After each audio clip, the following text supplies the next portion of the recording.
I'm going to have an opinion that very few people will ever tell you, which is I want you to be very cautious putting drugs into your system in the pursuit of changing your body. I instead encourage you to work on what's going on in your brain first. I think what you need first and foremost is just a diagnosis.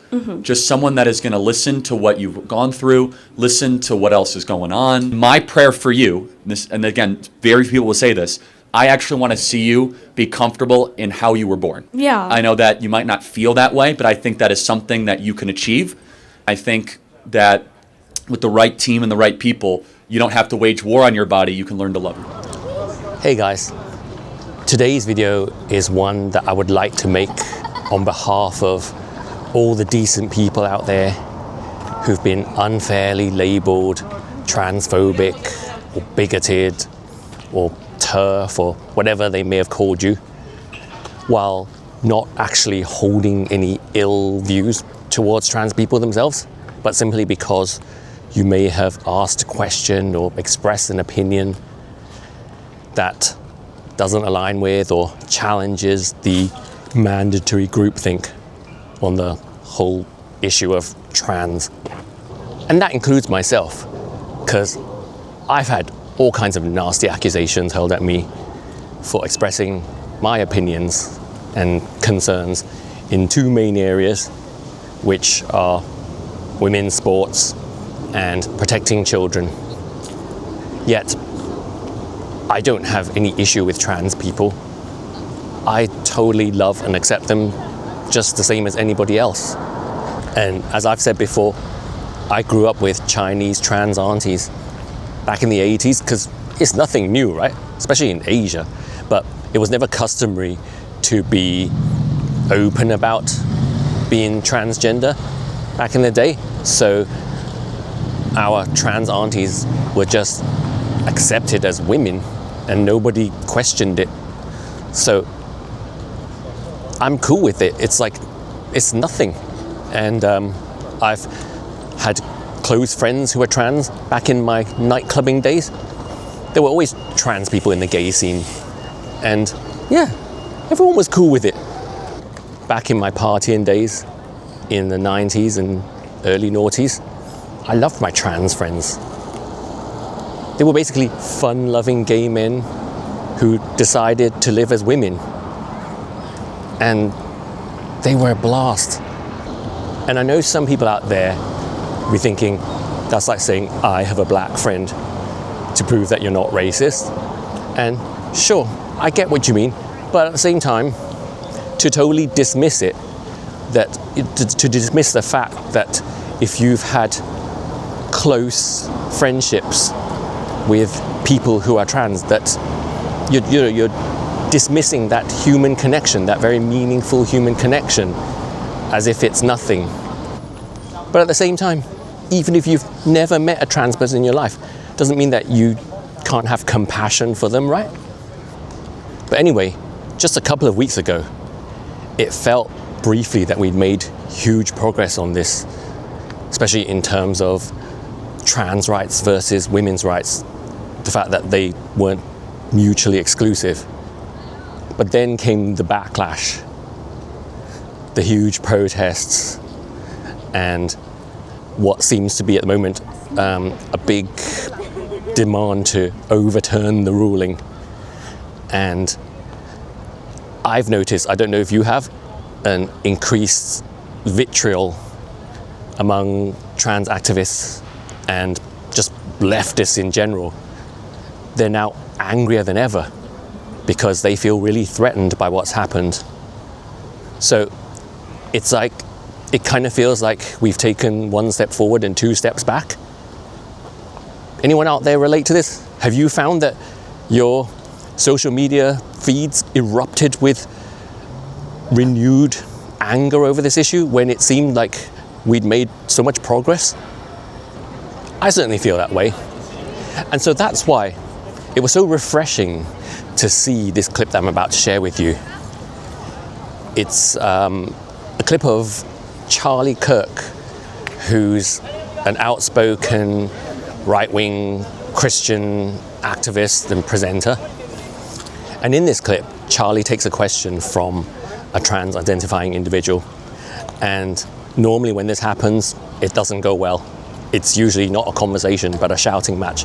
But this one is an exception. I just want to say I'm a transgender male. What age should kids be able to get things like hormone therapy? Because I don't know what's true, what's not. Tell me, are you comfortable telling me your story? I've known that since like 3rd grade, and I'm currently 19, almost 20. I've known basically since then. I didn't start going by like a different name until 7th and 8th grade. I just don't know, like with the whole medical stuff, like what's true, what's not, what's helpful, because I've heard so many different opinions. First of all, thank you so much for that. Yeah, of course. So I'm going to have an opinion that very few people will ever tell you, which is I want you to be very cautious putting drugs into your system in the pursuit of changing your body.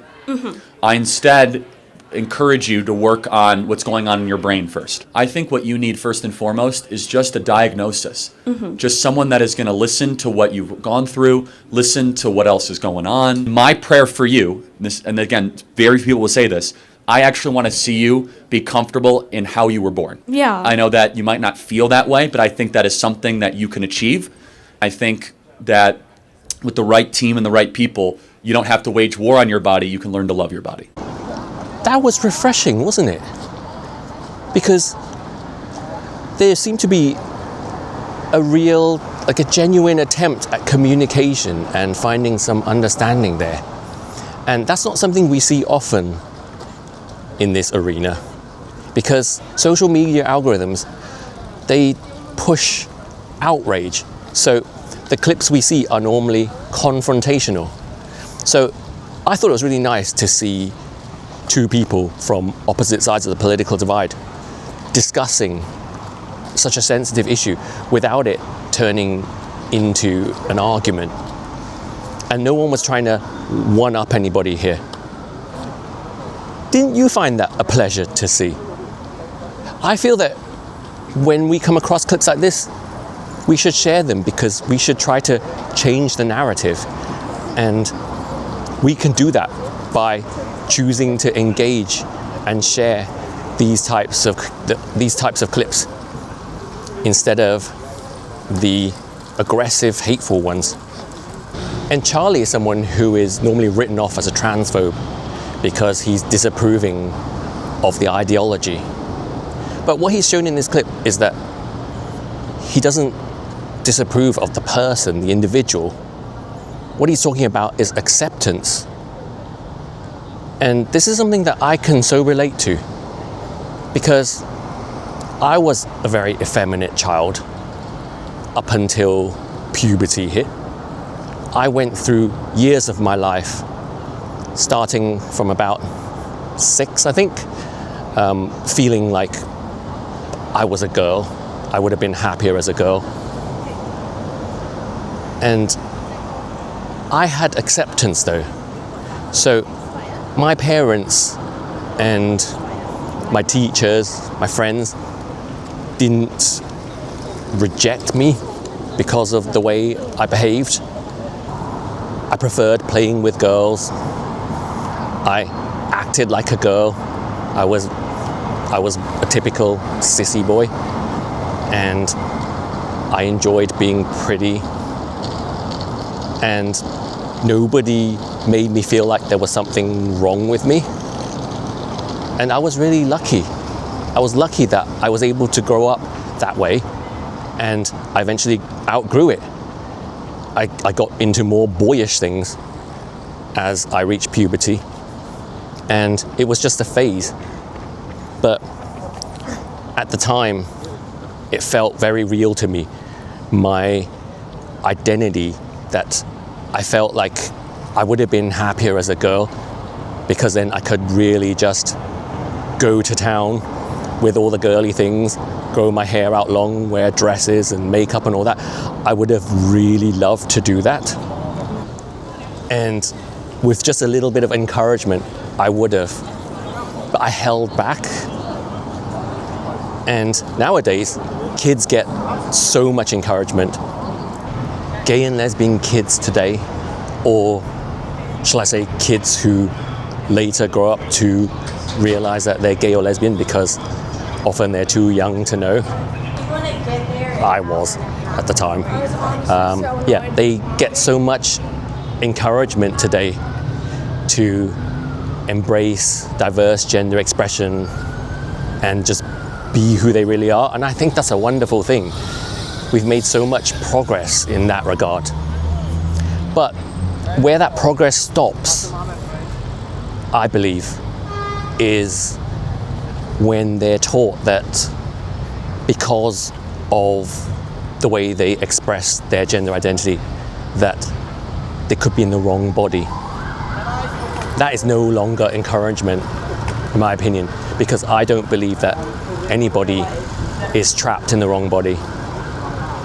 If you decide as an adult that you dislike your body and you want to change it, like having plastic surgery, then that's fine. I have nothing against that. But I don't believe that we should be teaching children this concept that there could be anything wrong with their body or their sense of belonging in that body because of the way they think or behave. How is that acceptance? Because that's what we consider trans acceptance, isn't it? But surely acceptance is accepting them exactly as they are and teaching our kids that they're perfect in every way, regardless of how they express themselves. It's my opinion and the opinion of millions of other ordinary, decent people out there that teaching LGBT kids, because they usually are LGBT kids, that the feelings they have that are very normal, that are totally commonplace for us when we're growing up, these feelings of confusion about gender, to teach them that this is gender dysphoria, a condition that needs to be treated and rectified with meds and surgical procedures. How is that acceptance? To me, that is homophobic and transphobic, because you're telling these kids that there's something wrong with them. And those of us who are trying to teach our kids that there could never be anything wrong with them, we're the ones that are slapped with these labels. Childhood is an incredibly confusing time as it is. So this ideology just makes it worse. So I feel that we need to turn the narrative around. We need to reverse it. And anybody who calls you transphobic or bigoted for talking about these concerns, we've got to tell them they are the transphobes for inflicting this on kids, and that we are the true allies because we are coming from a place of care and love and acceptance. Those who raise uncomfortable questions are doing so because they care about the physical and mental well-being of those they love. And those who dismiss any such conversations, they are the problem. So we gotta reverse it on them and call them the names. In life, when you push or support something blindly without any question, that's not being an ally, that's being a zealot. A true ally isn't afraid to raise concerns for your best interests out of genuine care. That's what a true ally is. So let's reframe this whole narrative. Anybody who forces their ideology onto others without allowing for meaningful conversation and without any concern for the trans kids involved and what they're being put through. Let's call them the transphobes. We are the true allies. Are you with me on this? Let me know in the comments. Are there any parents out there who are going through this kind of struggle with their kids? Are there any other gay, lesbian, bi, or maybe you were once a tomboy or a sissy? Anyone out there who can identify with what I've said in that regard? How confusing it was in our childhood, and how I'm just so thankful that I grew up when I did, before all this nonsense. Do you feel the same? Or do you still think I'm a bigot? I don't mind. Let me have your comments, and do give this video a like. And if any of this has resonated with you, do share it with others. And if you're not already subscribed to my channel, please do so now. And hit that little bell, the notification bell too. And if you enjoyed this video, do give this one a watch too. Thank you.